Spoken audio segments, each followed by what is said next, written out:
Hello, everyone. Welcome back to English Vibes. Hey there! Thanks so much for joining us today. I'm Maya. And I'm John. We help you practice English conversations about important topics. Today, we're talking about diversity and inclusion, two words you hear a lot these days. Yes, these topics are important in workplaces, schools, and communities around the world. Understanding diversity and inclusion helps us create better environments for everyone. If you enjoy our videos, please subscribe and give us a thumbs up. It really helps us grow this channel. Okay, let's dive in. So, Maya, let's start with the basics. What does diversity mean to you? Diversity means having people with different backgrounds, experiences, and perspectives in one place. Can you give me some examples of what makes people diverse? Sure, people can be diverse in many ways. Different cultures, nationalities, languages, ages, abilities, religions, and more. So it's about recognizing that everyone is unique in different ways? Exactly. No two people are exactly the same. We all bring different experiences and viewpoints. I like that. And what about inclusion? How is that different from diversity? Great question. Diversity is about who's in the room. Inclusion is about making sure everyone in the room feels welcome and valued. Oh, that's a helpful distinction. So you can have diversity without inclusion? Unfortunately, yes. You can have a diverse group of people, but if some feel excluded or ignored, that's not inclusion. Can you give an example? Sure, imagine a company that hires people from many different countries. That's diversity. But if only native English speakers get promoted or invited to meetings, that's not inclusion. I see. So inclusion is about equal opportunity and respect for everyone. Exactly. It's about creating an environment where everyone can participate, contribute, and succeed. That makes sense. Let's talk about diversity in the workplace. Have you experienced working in a diverse environment? Yes, my language school has teachers from all over the world. We have people from the US, UK, South Africa, Philippines, India, and more. That's really diverse. What's that like? It's amazing. Each teacher brings different teaching styles and cultural perspectives. Do you learn from each other? All the time. My colleague from India taught me some great techniques for explaining grammar. My colleague from the Philippines showed me fun games for young learners. So, diversity actually improves the teaching? Definitely. Students benefit from hearing different accents and learning about different cultures too. That's beautiful. What about challenges? Are there any difficulties with such a diverse workplace? Sometimes communication can be tricky. We all speak English, but we use different expressions or have different communication styles. Can you give an example? Sure, in some cultures, people are very direct. They'll say, "This is wrong," or "I disagree." In other cultures, people are more indirect and try to avoid confrontation. So, direct people might seem rude to indirect people, and indirect people might seem unclear to direct people. Exactly. It takes patience and understanding to navigate those differences. How do you handle that at your school? We talk about it openly. We acknowledge that we have different communication styles, and we try to be understanding when misunderstandings happen. That's great. What about you, John? What's diversity like at your workplace? My office is diverse in terms of age. We have people in their 20s all the way to people in their 60s. That's interesting. Is that generational diversity valuable? Very much. The younger designers are great with new technology and social media trends. The older designers have years of experience and wisdom. Can you give me an example of how this age diversity helps? Sure, we were working on a campaign targeting both young adults and middle aged parents. So you could create something that worked for both audiences. Exactly. If we only had young people or only had older people, we would have missed something important. That's a perfect example of why diversity matters. Different perspectives lead to better results. Absolutely. But I'll be honest, sometimes there are challenges too. Like what? Sometimes older employees feel like younger employees don't respect their experience. And sometimes younger employees feel like older employees don't listen to new ideas. That's age-related bias going both ways. Right. We're working on it though. We do mentorship programs where older and younger employees pair up. That's wonderful. Does it help? It really does. When people work together closely, they see each other as individuals, not just stereotypes. That's key to inclusion, seeing people as individuals. Let's talk about diversity in education. What do you think? I think schools should reflect the diversity of society. Students benefit from learning alongside people who are different from them. I completely agree. When I was in school, everyone was pretty similar. We were all from the same area, same background. Did you feel like you missed out on something? Looking back, yes, I didn't really understand other cultures or perspectives until I got older and traveled. So you had to learn about diversity as an adult? Exactly. If my school had been more diverse, I would have learned those lessons earlier. My school was quite diverse, actually. We had students from many different countries and economic backgrounds. What was that like? At first, as a kid, you don't really notice. Everyone's just a classmate. But as I got older, I realized how much I was learning from my friends' different backgrounds. Like what? My friend Ravi taught me about Diwali and Hindu festivals. My friend Maria taught me Spanish and about Mexican traditions. I learned so much just from being friends with them. That's beautiful. You developed cultural awareness naturally through friendship. Right, and I think it made me more open-minded and empathetic as an adult. That's one of the biggest benefits of diversity. It builds empathy and understanding. Absolutely. Let's talk about inclusion practices. What are some ways to make environments more inclusive? One important thing is language, using inclusive language that respects everyone. Can you explain what that means? Sure. For example, instead of saying, hey guys, to a mixed group, you might say, hey everyone, or hey folks. Because guys traditionally refers to men. Right. Some people don't mind it, but others do. Everyone includes everyone, clearly. That makes sense.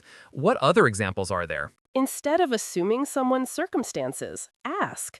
Don't say, what does your husband do? Say, do you have a partner? Or are you married? Because not everyone is married, and not everyone in a relationship is in a heterosexual relationship. Exactly. It's about not making assumptions. What about in the workplace? What inclusion practices work there? Accessibility is huge, making sure everyone can participate regardless of physical abilities. Like what? Wheelchair ramps, elevators, adjustable desks, making sure meetings have captions for people who are deaf or hard of hearing. Those are physical accommodations. What about other types of inclusion? Flexible work arrangements help parents, caregivers, and people with health conditions. Remote work options, flexible hours, that kind of thing. Yes, not everyone can work a traditional 9 to 5 schedule in an office. Right. What about cultural inclusion? How do you make workplaces welcoming for different cultures? Recognizing different holidays is important. Not just Christmas, but Diwali, Eid, Lunar New Year, and others. My company gives us floating holidays. We can take time off for whichever holidays are important to us. That's perfect. That way, no one's holiday is seen as more important than others. Exactly. What about food? That might sound small, but it matters. Oh, yes. At company events, having options for different dietary requirements vegetarian, halal, kosher, allergies. It shows you're thinking about everyone, not just the majority. Exactly. These small things add up to people feeling included or excluded. Let's talk about unconscious bias. Do you know what that is? Yes, it's biases we have without realizing it. Everyone has them. Can you explain more? Sure. For example, you might think someone is less professional because of their accent, even though their work is excellent. That's an unconscious bias against people with non native accents? Right. Or you might assume a man is better at math than a woman, or that a young person is less experienced than an older person. These are stereotypes we've absorbed from society. Exactly. We don't consciously believe them, but they affect our judgments anyway. How do we overcome unconscious bias? First, acknowledge that everyone has biases. Don't be defensive about it. That's important. It's not about being a bad person, it's about being human. Right. Then pay attention to your automatic thoughts and question them. Ask yourself, why did I think that? Is it based on facts or assumptions? That takes a lot of self awareness. It does. It's ongoing work. Many companies do unconscious bias training now. Have you done that training? Yes, it was eye-opening. We did exercises where we had to recognize our own biases. Was it uncomfortable? A bit. No one likes admitting their biases, but it was valuable. I became more aware of my automatic assumptions. Can you share an example without getting too personal? Sure. I realized I unconsciously assumed younger teachers were less experienced. But that's not always true. Some young teachers have been teaching since they were teenagers. And now you're more aware of that bias? Yes, I catch myself when I make assumptions and correct my thinking. That's great. Let's talk about the benefits of diversity and inclusion. We've mentioned some, but let's go deeper. Okay, one big benefit is innovation and creativity. When you have diverse perspectives, you get more creative solutions. Why is that? Because people with different backgrounds approach problems differently. They notice different things and suggest different ideas. So, a homogeneous group might all think the same way? Exactly. They might have a blind spot because they all have similar perspectives. But a diverse group can spot problems and opportunities that others might miss? Right. There are studies showing that diverse teams are more innovative. What other benefits are there? Better decision making. When you have different viewpoints, you can see all sides of an issue. Instead of just one perspective dominating? Exactly. You're more likely to spot risks and consider consequences you hadn't thought of. That makes sense for business decisions. What about for society overall? Diversity and inclusion make communities stronger. When people feel valued and included, they contribute more. Can you elaborate on that? Sure, if you feel excluded or discriminated against, you might disengage. But when you feel included, you're more likely to participate, volunteer, help your neighbors. So, inclusion creates a positive cycle. Yes, it builds social cohesion and trust in communities. What about economic benefits? Absolutely. When everyone has equal opportunities, the entire economy benefits. You're not wasting anyone's potential. That's a good point. If talented people are held back because of discrimination, society loses their contributions. Exactly. Diversity and inclusion aren't just moral imperatives, they're practical too. Let's talk about challenges. What makes diversity and inclusion difficult? Change is hard. People are comfortable with what they know. Diversity means encountering unfamiliar ideas and practices. And that can be uncomfortable? Very. But growth often requires discomfort. What else makes it challenging? Deep-seated prejudices. Some people have been taught to fear or dislike people who are different from them. How do you address that? Education is key. When people learn about other cultures and meet people different from themselves, prejudice often decreases. Personal relationships break down stereotypes? Exactly. It's hard to hate a group when you're friends with individuals from that group. What about resistance to diversity initiatives? Have you encountered that? Yes. Some people say, why do we need to focus on diversity? Why can't we just treat everyone the same? What do you say to that? I say that Treating everyone the same ignores the reality that people start from different places. Equal treatment doesn't equal equity. Can you explain the difference between equality and equity? Sure, equality means giving everyone the same thing. Equity means giving people what they need to succeed, which might be different for different people. Can you give an example? Imagine three people trying to see over a fence. Equality is giving them all the same size box to stand on. Equity is giving shorter people taller boxes so everyone can see. So, equity accounts for different starting points and different needs? Exactly. True fairness isn't always treating everyone identically. That's a powerful distinction. Let's talk about what individuals can do. How can one person promote diversity and inclusion? Start with self-education. Read books, watch documentaries, learn about different cultures and experiences. So, educate yourself rather than expecting others to educate you. Right. Don't put the burden on minority groups to explain everything to you. Do your own research first. What else can individuals do?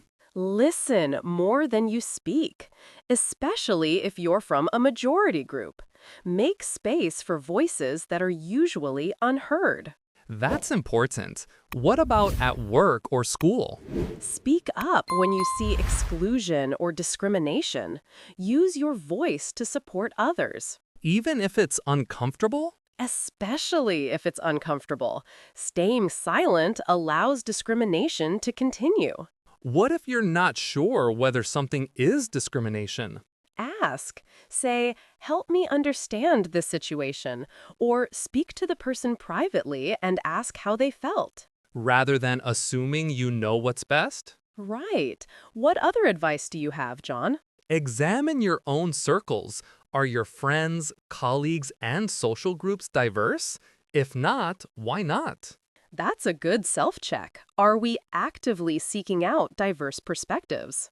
And if we're not, are we missing out on opportunities to grow and learn? Absolutely. Let's talk about the future. Where do you hope diversity and inclusion efforts go? I hope it becomes so normalized that we don't need special initiatives. It's just how things are done. That's the goal. When inclusion is built into systems rather than being an afterthought. What would that look like? Buildings designed with accessibility from the start. Curricula that include diverse perspectives naturally. Workplaces that accommodate different needs as standard practice. So it's not special treatment for some people, it's good design for everyone. Exactly. Like curb cuts. They were made for wheelchairs, but everyone uses them now. Parents with strollers, people with luggage, cyclists. That's a great example. Accommodations for one group often benefit everyone. Right. That's called universal design. What's your hope for the future? I hope young people grow up seeing diversity as normal and positive, not something to fear or be suspicious of. Education is key to that. If children learn about and interact with diverse people from a young age, it becomes natural. Exactly. My nephews go to a very diverse school, and they don't think twice about their friends being from different backgrounds. That's beautiful. That's the world we're working toward. One where diversity is celebrated and inclusion is automatic. I love that vision. Okay, John, I think we've covered a lot today. We really have, from definitions to practical examples to future hopes. I hope our viewers learn something valuable. These conversations are so important. They are, and remember, creating inclusive spaces is everyone's responsibility. Start with small actions in your own life. every positive change matters. Thank you so much for watching. Please tell us in the comments, what does diversity and inclusion mean to you? And share an example of when you felt included or witnessed good inclusion practices. We love learning from you. Don't forget to subscribe if you haven't already. And hit that notification bell so you don't miss our future conversations. Keep learning, keep growing, and keep building bridges. See you next time. Bye, everyone. Goodbye. Key terms explained. Diversity. Having people with different backgrounds, experiences, and perspectives. Inclusion. Making sure everyone feels welcome, valued, and able to participate. Equity. Giving people what they need to succeed, not treating everyone identically. Equality. Treating everyone the same way. Unconscious bias. Biases we have without realizing it. Stereotype. An oversimplified idea about a group of people. Discrimination. Unfair treatment based on characteristics like race, gender, age, etc. Accessibility. Designing spaces and practices so everyone can participate. Cultural awareness. Understanding and respecting different cultures. Universal design. Designing things that work for everyone from the start. Types of diversity. Cultural/ethnic, different cultures, nationalities, ethnic backgrounds. Linguistic, different languages and accents.